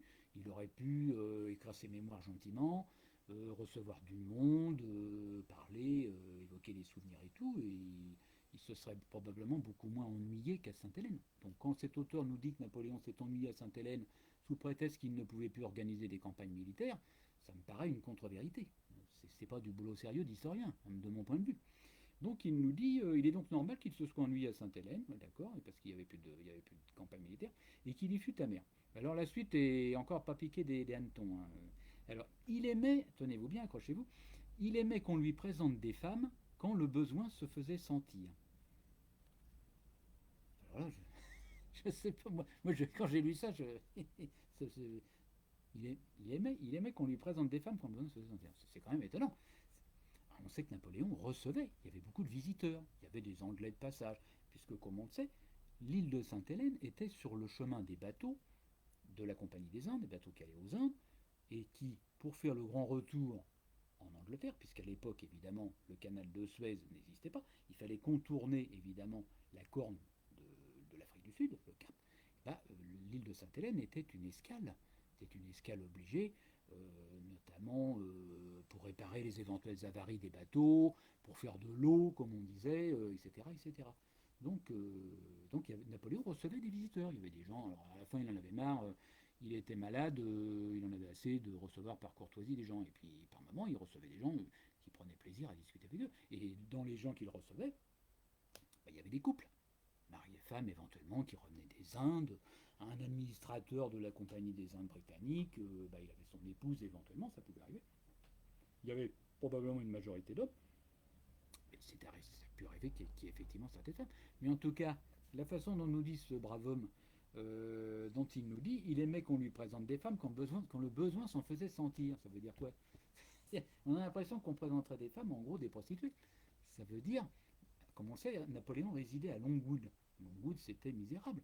C'était une bicoque, c'était une fermette qu'on a aménagée un petit peu à la hâte pour la détention de Napoléon. Auparavant, c'était une sorte de résidence d'été du gouverneur de l'île. Mais c'était une mansarde. Et c'était une mansarde avec des très humides déjà, très très humides comme on le sait, avec des comment dirais-je, des cloisons totalement passoires où tout devait s'entendre plus ou moins. Il y avait des rats et tout. On imagine mal Napoléon recevoir des maîtresses dans cet appartement à Longwood. Encore moins, je dirais des filles de joie, parce qu'en gros, c'est ce que sous-entend l'auteur. Lui présenter des femmes. C'est quand même étonnant. Quand le besoin s'en faisait sentir. Ça veut donc dire que Napoléon, par moment, il a eu des pulsions sexuelles, pour parler clair, hein, qu'il aurait fallu assouvir. Et donc, on lui apportait comme ça quelques dames légères, on va dire, de passage. Ce qui est totalement erroné, on sait bien que ça ne s'est jamais produit. On ne connaît, et encore ce n'est pas totalement avéré, on ne connaît qu'une seule maîtresse à Sainte-Hélène, Napoléon, c'est, comme on le sait, la comtesse de Montelon, et qui d'ailleurs en a eu un peu assez, et qui partira avec ses enfants, qui quittera l'île un peu avant la fin, avant la mort de l'empereur. Donc ça, je trouve, ça, c'est vraiment, comment dirais-je, c'est à la limite du grotesque, et je dirais même que c'est presque, comment dire, c'est presque diffamant. C'est presque de la diffamation. Il aimait qu'on lui présente des femmes quand le besoin se faisait sentir. Moi, j'avoue, voilà. Voilà. Il y a du non-dit, il y a du non-dit dans cette phrase, mais on peut la comprendre effectivement dans un sens, je dirais, presque à la limite de l'ordurier, hein, pratiquement. Et alors après, alors il jardinait, il dictait, c'est très bien. Et alors j'ai oublié, Napoléon discourait sans cesse. Alors ça c'est vrai, on sait que Napoléon récitait des poèmes et tout, et puis les gens qui étaient là, le maréchal Bertrand et tout, certains, bon, ils s'endormaient un peu, mais ça c'est vrai. Bon voilà, Napoléon récitait des vers, des trucs comme ça, c'était quelqu'un de très cultivé. Il prenait un bouquin qui lui passait sous la main, et puis ça pouvait durer 1 heure. Et alors, ce qu'on sait, c'est qu'à Sainte-Hélène, si Napoléon, parce que lui il était assis, et vous pouviez pas vous asseoir, naturellement en présence de Napoléon, qui a tenu à conserver son étiquette à Sainte-Hélène, malgré qu'on soit à Sainte-Hélène évidemment, vous ne pouviez pas, les autres ne pouvaient pas s'asseoir si Napoléon n'en donnait pas l'autorisation. Ce qui fait que le grand maréchal Bertrand, Gourgue, Cossé, pouvait rester debout pendant 1 heure, voire même les dames, à la limite. Certaines, à Montelon, qui était plus trop jeune, finissait un petit peu par s'affaisser. C'est bien, c'est bien. Et parfois Napoléon en lisant, il s'endormait lui aussi. Donc voilà. Et donc ça, il a raison. Il disait, Napoléon discourait sans cesse, mais alors la suite est assez cocasse aussi. À l'occasion, il donnait une soirée ou un bal. C'est quand même étonnant, enfin, pour un historien. Ce monsieur, il faudrait, je sais pas, il faudrait lui dire, mais vous êtes gentil, mais il donnait une soirée ou un bal. Mais où a-t-il vu ça? Longwood, c'est petit en superficie. Encore moi, une fois, je suis pas obligé. Il suffit de prendre un plan. Vous avez, ceux qui ont visité Sainte-Hélène, il y a une sorte de vestibule. il y avait un billard, ça existe toujours. Après, il y a une sorte de pièce qui servait de salle à manger. Et après, vous avez les appartements privés de Napoléon qui sont tout petits. Il avait une chambre, il y avait la bibliothèque dont s'occupait un personnage dont j'ai parlé la semaine dernière qui s'appelait le Mamouk Ali. Pourquoi le Mamouk Ali? Parce que le Mamouk Ali, c'était quelqu'un de cultivé.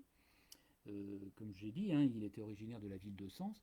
Et avant d'entrer dans les Mamelouks, dans l'armée et tout, dans sa jeunesse, le Mamouk Ali avait été clerc de notaire. Clerc de notaire. Et c'était donc quelqu'un qui était assez rare quand même pour l'époque.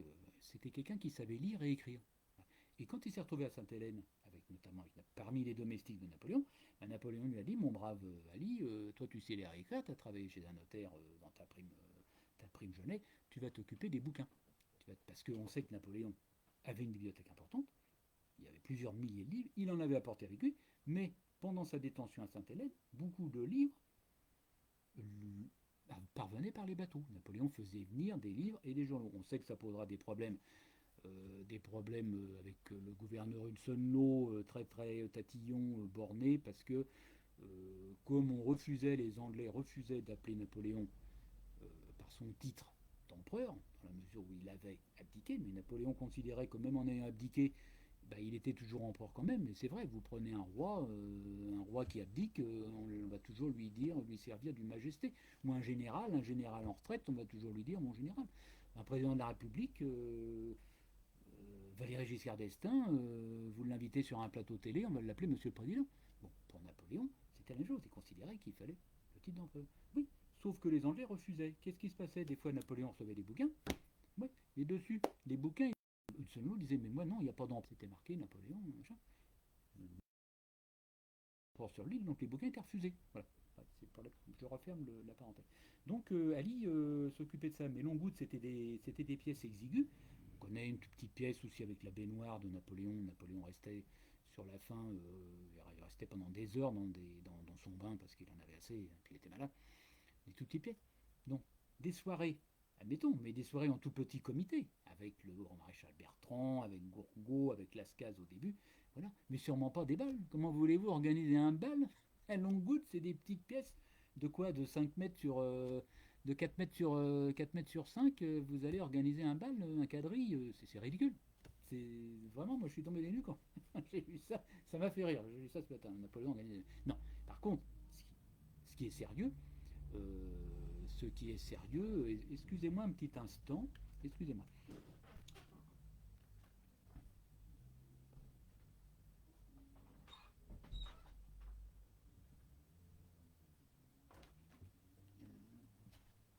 Voilà, pardon, excusez-moi parce on fait du bruit. C'est pas grave. Et qu'est-ce que je voulais vous dire? J'ai perdu le fil. 1h13, 19h30 maxi, hein, voilà. Parce qu'après c'est trop long. Ça marche, tant mieux, mais je préférerais vous quitter en disant au revoir plutôt que d'être toujours coupé, puis après on me dise bah, la connexion, on n'a pas vu la fin, machin, c'est pas agréable. Et alors par contre, pas de balle à Longwood, c'est ridicule. Je vais pas le jeter à la poubelle, mais enfin, je vais le mettre par terre, le pauvre monsieur anglais. Par contre, des balles chez le gouverneur, oui, le gouverneur, lui, il habitait une résidence bien plus grande, qui existe toujours, qui est toujours la résidence actuelle du gouverneur britannique de l'île de Sainte-Hélène, qui s'appelle, comme on sait, Plantation House. Plantation House, voilà, c'est beaucoup plus grand, il y a un grand parc, c'est connu, hein, avec une tortue qui s'appelle je ne sais plus comment, Rosalie ou quelque chose, qui est, paraît-il, la grosse tortue terrestre qui est, paraît-il, la plus vieille du monde. Je n'en sais rien, en tout cas c'est un animal qui vit très vieux, qui n'a pas connu Napoléon quand même, mais qui est toujours là. Donc Plantation House. Et Napoléon a bien aimé, quand il est arrivé d'ailleurs à Sainte-Hélène, s'installer à Plantation House, mais le gouverneur anglais a dit: bah non, désolé, c'est la résidence du gouverneur, moi je ne vais pas vous la céder. Donc on l'a installé dans cette misérable mansarde qui s'appelle Longwood. Alors à Plantation House, il y avait de la place. Et le gouverneur, Hudson Lowe, il organisait des balles. Et on sait que ça aussi, ça sera un sujet de friction avec Napoléon, car Hudson Lowe, un peu perfide peut-être, invitait les militaires, les généraux, les trois généraux, qui avaient accompagné Napoléon à Sainte-Hélène. Et Napoléon leur interdira de se produire, de se commettre de ce genre de vol, puisque Napoléon était été prisonnier. Bon, sincèrement, il ne fallait pas du tout ce genre de, comment dirais-je, presque de collaboration avec les Anglais. Voilà. Donc j'ai trouvé ça vraiment un peu grotesque. Ce que je voulais vous dire, c'est que donc il y a des auteurs étrangers. Les auteurs anglais, après tout, c'est très bien. Je vous disais tout à l'heure que Napoléon était partout dans le monde. Moi, je ne l'ai pas sorti, mais je sais que je l'ai quelque part dans mes piles de livres. Comme je connais bien l'Égypte, bah, j'ai acheté une biographie, une vie de Napoléon en Égypte, au Caire. C'est un bouquin en langue arabe. Bon, c'est assez succinct, mais il y a des illustrations à l'intérieur, c'est amusant, c'est écrit en caractère arabe, naturellement. Et ce n'est pas, je dirais, ce n'est pas la traduction d'un auteur français, mais c'est un auteur arabe qui a écrit le livre. Un auteur, peut-être un Égyptien, un Libanais, je ne saurais pas vous dire, mais j'ai ce bouquin, j'ai ce livre quelque part. Je l'avais en doute, je crois, je l'ai offert à une relation à un monsieur qui s'occupe d'une association historique. Bon, voilà, c'est pour dire que Napoléon est traduit partout. Moi, j'ai une biographie, je pourrais vous la montrer, une biographie d'un autre auteur russe qui est en caractère russe, qui est écrit en cyrillique, que j'ai ramené de Moscou, l'année dernière. Donc voilà. Donc voilà les auteurs étrangers. Et je vais terminer, et je pense qu'on en restera là parce que ça tourne. Je parle. Ouais. Je parle. Je prends plaisir à parler et pour ceux qui m'écoutent, j'espère. Et je vais en terminer avec un autre auteur, pardon, qui est un auteur russe qui s'appelait, il est décédé, qui s'appelait Eugène Tarlet. Voilà. Eugène Tarlet, pour ceux qui voient, Eugène Tarlet, voilà, et qui a écrit une biographie de Napoléon. Alors Eugène, il était russe. Là, c'est la traduction française. Hein. En russe, c'est Evgeny, Evgeny Tarlet. Et sa biographie est parue, donc, est traduite et parue en français en 1937. 37. Ça, c'est très bien. Et j'ai appris ce matin en cherchant à propos des auteurs anglais que Tarlet avait été traduit en anglais, publié en Angleterre en 1957. Donc, comme quoi que les Anglais n'étaient pas démunis d'autres auteurs étrangers.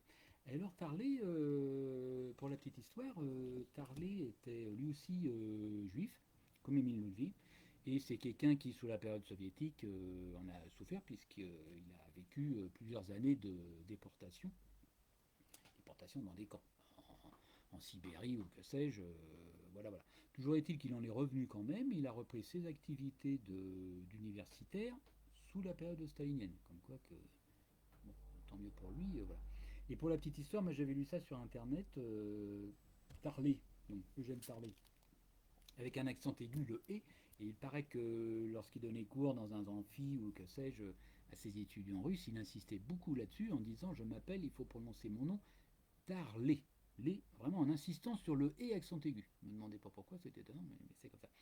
Et alors il faut croire que pour revenir un petit peu en cours après ces années de, ces années de goulag, on va dire, eh ben, il s'est inscrit un petit peu dans le, comment dirais-je, dans l'historiographie soviétique de l'époque, c'est-à-dire que dans sa biographie de Napoléon, euh, qui est intéressante à lire, hein, c'est très bien, c'est très chronologique, hein, l'enfance, les campagnes militaires, la fin de l'Empire, la chute de Napoléon de l'Empire, très bien. Mais il emploie, je dirais, un petit peu le langage de l'époque en Union soviétique, c'est le langage marxiste, on va dire. C'est une vision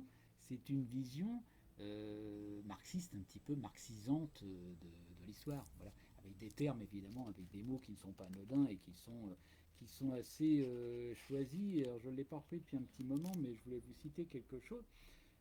Là, c'est le tout début, et qu'est-ce qu'il nous raconte en Italie, par exemple, en Italie, le régime fasciste a élevé le culte de la personnalité de Napoléon au niveau d'un dogme obligatoire de l'enseignement scolaire.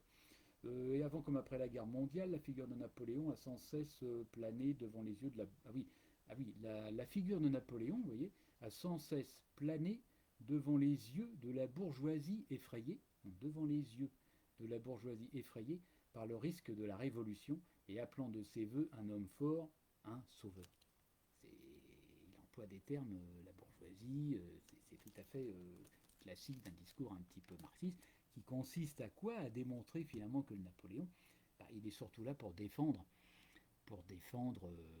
la propriété, pour défendre comment dirais-je, le capitalisme, vous voyez un petit peu le voilà. Donc Tarlet. Mais pour autant, Tarlet est quand même un auteur à lire. Hein. Son livre date de 37, je ne sais pas du tout s'il a été réédité. En tout cas, c'est un regard russe et c'est intéressant. Et ça, celui-ci, très bien. Et Eugène Tarlet a écrit un autre livre, et je vais sans doute en finir là-dessus parce qu'il est 19h20. Il en a écrit un autre, c'est celui-ci, on voit pas grand-chose. Celui-ci est un exemplaire, si je le présente à l'envers, ça va pas aller. Celui-ci est un exemplaire broché, je ne vois rien, 1941, chez Gallimard, donc pendant la guerre, et qui est consacré à la campagne de Russie de 1812. Voilà. Campagne de Russie, Eugène Tarlet, campagne de Russie. Comme on le sait, ce que nous on appelle campagne de Russie, c'est un livre broché mais qui a été relié simili-cuir, vraiment très bien, que j'ai acheté et qui est vraiment en bon état, hein, celui-là. Qu'on peut trouver mais qui ne court pas les rues. Comme on le sait, campagne de Russie, que nous appelons la campagne de Russie de 1802, que pour les petites histoires, un petit peu pour ceux qui ne savent pas, que Napoléon n'appelait pas lui-même au début, comme on le sait, campagne de Russie, car lorsque l'armée française, qu'on a appelé la Grande Armée, ils étaient au moins 600 000, avec comment dirais-je, qui était une armée totalement cosmopolite. Hein. Il n'y avait même pas une majorité de Français dedans. Il y avait les Autrichiens, il y avait un contingent italien, même un peu d'autres, d'Espagnols, de tout ce que vous voulez, qui étaient les alliés de la France. C'est vraiment une coalition. Lorsque Napoléon masse tout ça aux frontières de la Russie, au niveau du Grand-Duché de Pologne, et lorsque l'armée franchit, comme on le sait, le Niémen, la rivière Niémen entre sur le territoire russe, on sait qu'après ça se passera mal, hein, bref, jusqu'à Moscou, j'en ai parlé un peu une fois dernière. Napoléon fait une déclaration à l'armée et tout, et lui ne parle pas de la campagne de Russie, il appelle ça la seconde campagne de Pologne. Ce qui n'est pas la même chose. Vous savez qu'il y a eu une première campagne de Pologne avec la bataille, si je ne m'abuse, très très meurtrière, la bataille d'Eylau, voilà, avec une charge de cavalerie phénoménale avec Murat, etc. On voit ça dans le feuilleton et Clavier, je crois. Bon, les puristes vont nous dire que la reconstitution de cavalerie est très très mauvaise, mais bon, moi personnellement, j'aime pas trop m'arrêter à ce genre de choses. C'est bien de respecter la réalité du mieux possible, mais être trop pointilleux sur un détail, je dirais, d'un bouton mal placé ou que sais-je, moi je trouve ça un petit peu. Bon, c'est comme ça. Il y a des gens qui sont très. Il y a des Napoléoniens qui sont très très. Très comment dire, très sourcilleux là-dessus, et bon, après tout, pourquoi pas. Hein. Napoléon, il ne parle pas de la campagne de Russie, il parle de la seconde campagne de Pologne, parce que dans son idée, le fait d'amasser comme ça 600 000 hommes, ça allait effrayer le tsar, Alexandre Ier, pour l'amener à négocier. On sait malheureusement que ça ne sera pas le cas. Bon. Pourquoi je disais ça? C'est parce que eux, les Russes, n'appellent pas ça la campagne de Russie, ils appellent ça la guerre patriotique. C'est la guerre patriotique. On sait qu'il y aura des partisans, il n'y aura pas que l'armée russe régulière, mais il y aura des partisans, il y a le fameux j'ai oublié son nom, pas Kadyrov, mais un autre. Hein. Il y a un livre qui sort récemment, qui va sortir je fais un peu de pub, de Natalia, que tout le monde connaît Natalia, je pense quand même. Hein, Natalia Griffon de Plaineville, qui est l'une de nos meilleures, si ce n'est là, enfin, meilleure historienne de la période, puisqu'elle-même a des origines russes, voilà, et qui va sortir, qui a écrit un livre, que moi j'ai dédicacé et tout, bien de sa part, sur les généraux russes, et qui va en sortir un sur, mais son nom m'échappe, c'est pas, je pense à Kadyrov parce que Kadyrov c'est le président de Tchétchène, je crois, là, et qui a parlé à propos des Tchétchènes qui se bagarrent contre nos comment dirais-je, nos beurres à nous, etc. À Dijon, si je ne m'abuse. Mais bon, encore une fois, on ne va pas parler de ces faits de société absolument navrants. Et donc c'est sûrement pas Kadyrov, et lui il est tchétchène. Mais c'est un nom, voilà, c'est pas Souvarov, c'est un autre. Peu importe, ça ne me revient pas. Donc il y avait les partisans. Et les Russes ont appelé ça la guerre patriotique. Et la guerre patriotique 1812, parce que pour eux c'était patriotique, il s'agissait de défendre le territoire russe contre l'invasion. Ça a été vécu un peu comme une invasion, puisque l'armée française de Napoléon, puisque l'armée française est allée jusqu'à Moscou. On sait que même Napoléon a envisagé éventuellement d'aller jusqu'à Saint-Pétersbourg. Bon, ça c'est pas fait, et après ça sera la désastreuse retraite de Russie. Voilà. Donc la guerre patriotique. Et ce terme de guerre patriotique sera repris pendant la guerre en 1941, comme on sait, par Hitler. Lorsque l'Union soviétique sera attaquée, c'est l'opération Barbarossa, sauf erreur, sera attaquée par Hitler, ça sera aussi la guerre patriotique. Et on sait qu'à ce moment-là, on ne va pas parler de ça, mais on sait que il y a une période de flottement. Hein, Staline disparaît de la circulation pendant quelques jours, bref, et à un moment donné, finalement, il ressort de son trou et il fait une déclaration aux soviétiques et notamment aux moscovites en parlant de guerre patriotique et en appelant, il en appelait pour galvaniser le peuple, il en appelait aux grands ancêtres, c'est-à-dire qu'il en appelait aux généraux Souvarov, Kutuzov, Bagration, Barclay-de-Tolly, vous voyez, tous les grands machins, les grands cadors, notamment de l'époque de la guerre patriotique à l'époque de Napoléon. C'est pas anodin. Bon. C'est étonnant comme quoi de voir un dictateur comme Staline, qui abat, avec Lénine évidemment, qui ont abattu le régime des tsars, et c'est étonnant comment, lors d'une agression extérieure, en viennent à récupérer un peu, à leur profit, je dirais, toute cette histoire précédente qui n'a pas été faite, c'est moins qu'on puisse dire, par des marxistes, hein, par des marxistes léninistes. Hein, au contraire, des généraux et tout qui étaient profondément monarchistes et bien entendu chrétiens, croyants, bien entendu. Contrairement bien entendu à Staline qui lui pendant ce temps-là détruisait et fermait les églises orthodoxes, comme on le sait, hein, transformé en étable ou en je ne sais quoi. Voilà, c'est une récupération évidemment pour galvaniser le peuple. Donc guerre patriotique. Et donc Eugène Tarlet, il a écrit une biographie de Napoléon, mais il a écrit aussi cette intéressante campagne. Et c'est pareil, dans ce livre, c'est assez étonnant de s'apercevoir qu'il reprend un peu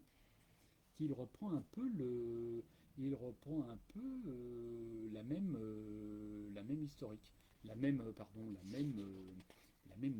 rhétorique, je dirais, un petit peu marxiste. Alors je voulais vous en lire un passage, mais je ne sais plus ce que je voulais vous dire, mais c'est pas très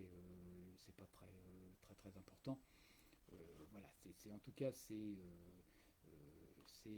tout à fait la même, je dirais la même prose qui est employée. Vous voyez, mais quelle place la guerre de 1812 occupe-t-elle dans le système historique général et dans la transformation successive des campagnes révolutionnaires et napoléoniennes. Bon, il enchaîne après, mais je ne retrouve pas vraiment le passage que je voulais vous citer, mais qui est quand même significatif. Napoléon reconnu d'une façon formelle n'avoir jamais songé à l'affranchissement des serfs russes. Bon, ça c'est important, mais on ne va pas en parler. On ne va pas parler de ça. Le mot est slave et non pas le terme serbe. Mais Napoléon n'essaya pas de gagner les sympathies des paysans russes par un décret sur l'abolition du servage. Il craignait au contraire que son invasion de la Russie ne provoquât par contre-coup une révolution paysanne. Il ne désirait nullement creuser un abîme entre lui-même et les propriétaires terriens russes solidaires de leur tsar. Il n'avait pas trouvé, lui semblait-il, en Russie cette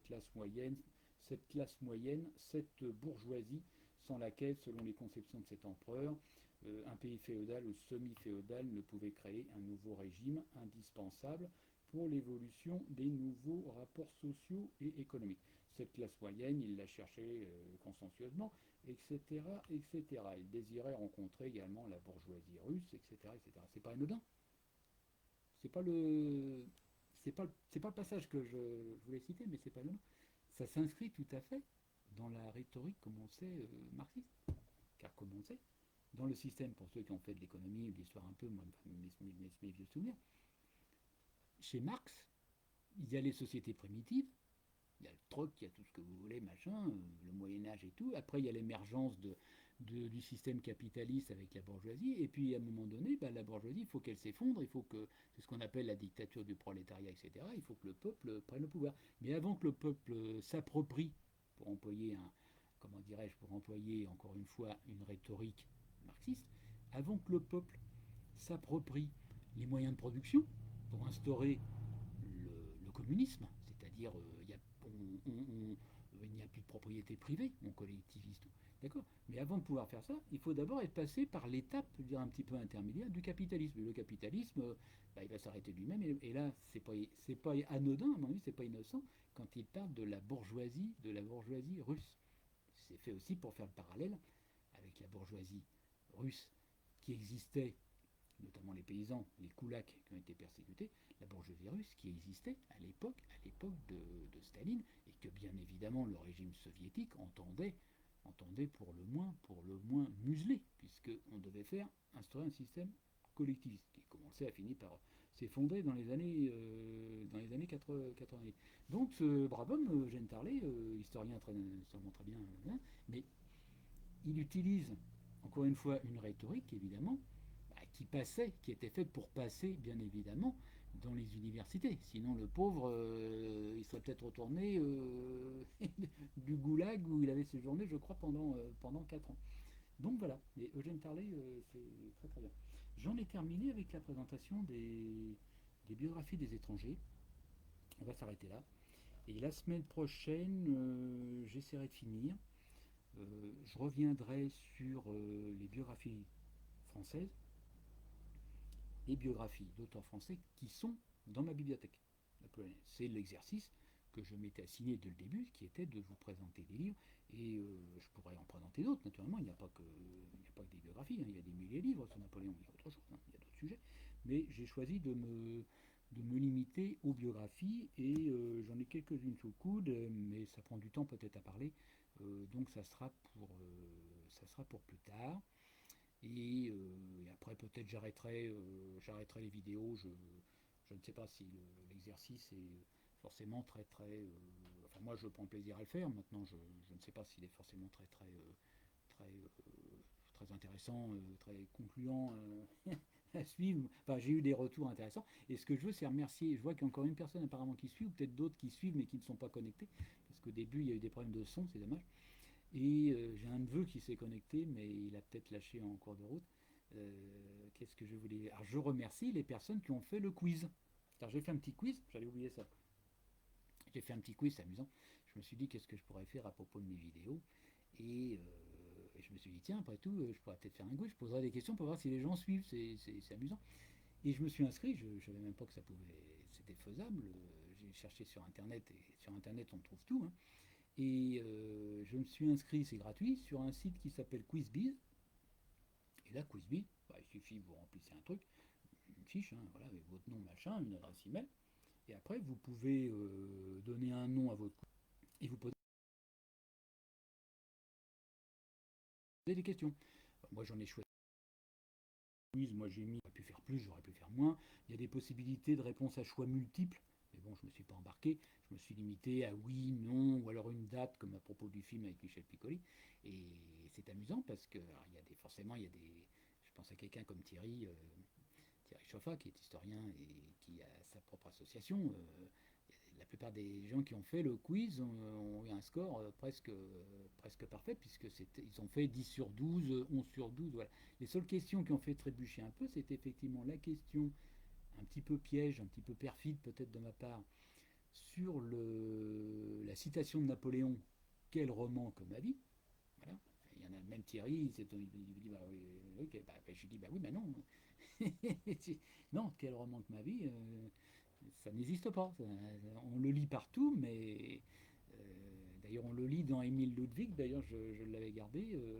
Je ne sais pas, c'est l'occasion pardon de la semaine dernière, je ne savais pas. Je reviens là-dessus et je vais en terminer là-dessus parce que vous voyez, j'ai mis une carte postale ou un truc à une page et je me suis demandé pourquoi je l'avais fait. Et là-dessus, la connexion s'est arrêtée. Et en fait, c'est pour ça. À la page 367, peu importe, je vois mal, j'ai la lumière qui baisse. Émile Ludwig, encore une fois, dans sa biographie, hein, auteur allemand, parle de Napoléon et il nous dit l'amour du peuple, c'est regret. Alors bon, c'est un extrait d'une citation de Napoléon. Mais non, mourir à Waterloo, l'amour du peuple, c'est regret. Et une autre fois, résumant d'un mot résumant d'un mot toute son existence, donc c'est Napoléon. Napoléon dit: quel roman pourtant que ma vie. Et c'est dans le bouquin d'Émile Ludwig, écrit en 1928. Ça veut dire quoi? Ça veut dire que cette citation était écrite, comme je l'ai dit, noir sur blanc dans le mémorial de Sainte-Hélène de Lascaz. Sauf qu'en réalité, Napoléon ne l'a très probablement jamais prononcé, puisque pour ceux qui m'ont écouté précédemment, je le rappelle, la phrase ne figure pas dans le manuscrit original.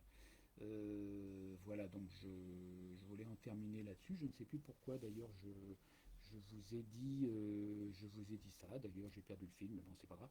Donc je reviendrai sur les biographies, mais cette fois-ci françaises, quelques-unes, qui sont dans ma bibliothèque. Bon, c'était l'exercice, encore une fois, que j'avais prévu dès le départ. Et puis, oui, voilà, j'avais perdu le fil, je parlais du quiz. Je parlais du quiz. Et donc, les 12 questions, c'est formidable parce que certaines personnes se sont amusées, Odile, si elle est toujours là, se sont amusées à le faire. Et tout le monde a fait 10 sur 12. Et il y a eu cette question pratiquement sur quel roman que ma vie, où les personnes ont peut-être un petit peu trébuché, y compris Thierry, mais qui ne devait pas vraiment le savoir, ou qui m'a dit qu'il avait été obligé de couper, il n'a pas écouté la vidéo jusqu'à la fin. Et la question de Piccoli. Alors ça, la question de Piccoli, évidemment, n'avait a priori aucun rapport. Et il fallait avoir suivi, là pour le coup, il fallait avoir suivi ma vidéo pour comprendre pourquoi je posais une question sur Michel Piccoli. Sinon c'était impossible de savoir quel rapport avec le film qui s'appelle Le Sucre, sorti en 78, dans lequel Michel Piccoli a joué. Ça n'avait strictement, a priori, aucun rapport, évidemment, un rapport très très lointain avec Napoléon. Donc là, c'était la question un petit peu piège, un petit peu perfide. Voilà, cette vidéo s'achève. La semaine prochaine, ça sera la dernière du mois de juin. J'arrêterai peut-être l'exercice, je ne sais pas. Je peux pas vous dire. Certaines personnes m'ont suggéré de faire une chaîne YouTube, mais c'est trop de boulot. Pour attirer plus de monde, il faut faire une chaîne, un accès payant. Moi, sincèrement, j'ai pas trop envie de m'embarquer dans ce genre de choses. Et puis, ma parole serait sans doute moins libre. Il faudrait que je prépare plus, que j'évite de dire peut-être quelques inexactitudes. Hein, voilà, pas forcément des grosses énormités, mais quelques petites inexactitudes. Il faudrait que j'arrête peut-être comment dirais-je, quelques traits d'humour, quelques dérapages un petit peu sur d'autres sujets, quelques digressions, mais en même temps je prends un plaisir à le faire. C'est aussi pour ceux qui m'écoutent ici, même s'ils ne sont pas forcément nombreux. Sur la chaîne YouTube, je serai beaucoup plus encadré, à mon avis, par les Napoléons. Je vais être regardé par des napoléoniens pur sucre. J'ai pas trop envie de. Ça risque de devenir une contrainte. Sincèrement, j'ai des personnes qui m'en ont parlé, mais je me vois mal dans ce genre d'exercice. Donc je pense que la semaine prochaine, ça sera peut-être la dernière. On sera fin juin, après c'est l'été, les gens partent en vacances, etc. À la rentrée, peut-être que je reprendrai un cycle. J'aimerais bien parler de Sainte-Hélène et d'un personnage qui me tient à cœur, comme certains sachent que je fais des recherches historiques. Modestement, hein, je ne suis qu'un amateur éclairé, mais un personnage dont j'ai parlé qui était corse lui aussi, qui s'appelle Cipriani, et ceux qui sont intéressés, je peux avoir des choses intéressantes à vous dire sur ce personnage qui est mort, comme on le sait, qui est mort à Sainte-Hélène. Voilà, je vais vous souhaiter une bonne soirée. Il est 19h30 passé. On va aller manger la soupe, je ne sais pas. Bon dimanche, bon week-end et au revoir.